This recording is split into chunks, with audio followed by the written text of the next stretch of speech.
The House Foreign Affairs Committee, Congressman Ed Royce. Good evening, Mr. Chairman. Good evening. All right, the Taliban 5 scheduled to be released within hours. Your reaction? Well, I think the National Director of Intelligence gave us a pretty good sense of what to expect when he said the chance of 4 of them coming back into the fight was probably 9 out of 10. The chance of the 5th, maybe 8 out of 10.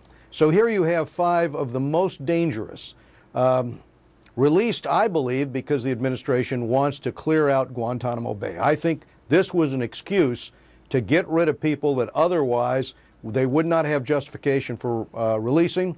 And remember, he went around the requirement that he notify Congress 30 days prior. Well, we all know that the ones I think we've got a brace for this. Oh, I do too, and I don't mean to interrupt you, but there's no question that the ones who were last held in Guantanamo were the worst of the worst, correct?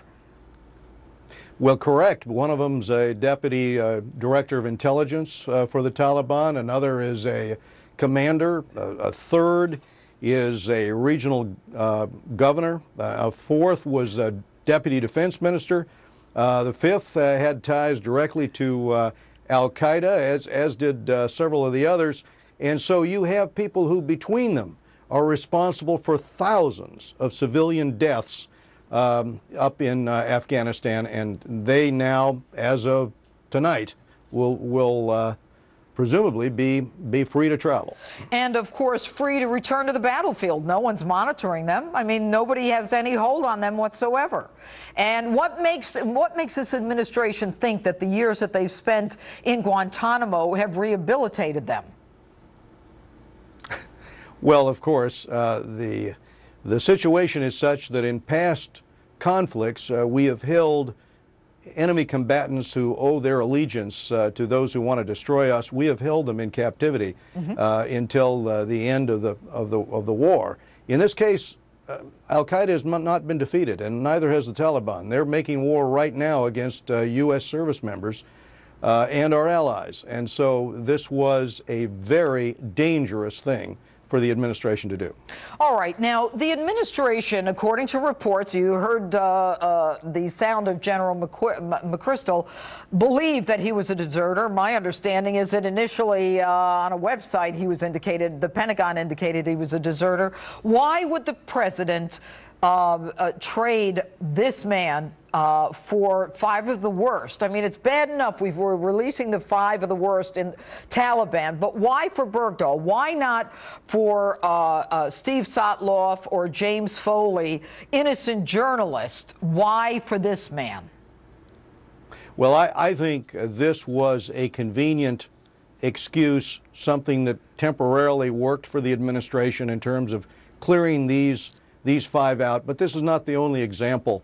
My committee is looking into 6 individuals that were transferred to Uruguay by the administration, and as we've seen the evidence, they've been spotted about 40 times now around the U.S. Embassy in Uruguay. They are no longer under observation, so they've thrown caution to the wind here. It's been a very reckless act. But again, what we're talking about is an attempt to close Guantanamo down, and I believe what he intends to do is try to transfer it back to Cuba. Well, so under these kinds of circumstances. Well, I was going to ask you that, Congressman. I mean, does it go back to Cuba? I mean, is this part of the deal where the resumption of relations with Cuba is that they get Guantanamo back? I mean, is that a valuable area? Well, we have a long-term leasing arrangement there, and one of the things we're trying to make certain of in Congress as we pass legislation is that Guantanamo not be closed and it not be returned to Cuba by this administration. But all evidence right now points to a real fixation on getting that closed. What would we do with it? What would we do with Guantanamo? Yeah, if it's what we do with Guantanamo is hold.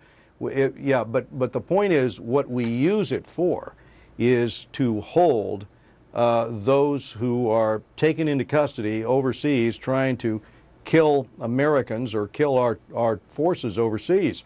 And it beats bringing them here to the United States and giving them a platform and making a target in state penitentiaries or in the United States. This is the preferable way to handle these terrorists. Let's talk about Iran. Now, you're going to have hearings on Tuesday, I understand, June 2nd, with a discussion of Americans missing or detained in Iran. And yet today, interestingly enough, we've got the resumption of the Iran nuke talks. Is one American, this gentleman by the name of Jason Rezaian, who's on trial in Iran, is that leverage by Iran to try to, get the nuclear deal signed off on in exchange for, releasing this guy that the president says, he won't rest until this journalist is released? I think that's a very interesting question, because Iran has a long history of taking American hostages going back to 1979 and trying to use them as leverage. You'll recall that President Reagan put an end to that when he was inaugurated. They were quick to change their method of operation with hostages, but now they're back at it. We're having a hearing Tuesday with the brother of this Washington Post editorial or reporter who is going to testify. But we also have family members of 3 other families, Americans who are held in Iran. And this shows, frankly, the attitude Iran has towards the United States. And I would add one other thing that broadcasts attitude. Every time the Ayatollah says death to America, or says we're going to mass produce ICBMs here, or the Iranian regime announces that now that they're going to rebuild the tunnels for Hamas and transfer $20 million and give them rockets and missiles to replace the inventory that was lost in the Gaza war, it tells us the real intentions of Iran. And that's why the administration seems so blind to the reality. Attitude says a lot when your adversaries tell you what they intend to do. But speaking of attitude, with far more equipment and far more soldiers in Iraq, the ISIS shows up and the Iraqis that we've been training, I don't know for how many years, they just take off and they drop everything. Why? I think this shows the influence that Iran has had on Baghdad, because Baghdad will not allow the equipment or weapons to be put into the hands, for example, of the Kurds. The Kurdish foreign minister has been out to see me several times. His argument to my committee is we're fighting with small arms fire over a 600-mile front. We need that artillery, long-range mortars. We need the anti-tank weapons. We can't get them because Baghdad won't release them. Why? Because the government in Iran tell their allies in Baghdad, don't do it. Likewise, the Sunni tribes that were fighting in Ramadi say, we can't get the anti-tank weapons. We can't get the support. Why?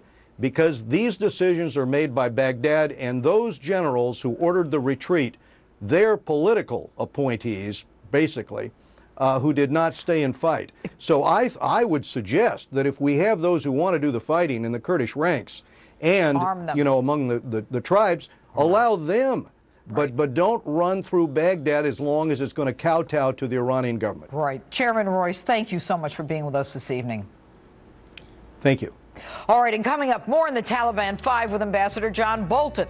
And vote in tonight's Insta poll. The Taliban 5 free to travel within hours. Where would you send them? Facebook or tweet me at Judge Janine, #JusticeOnFox.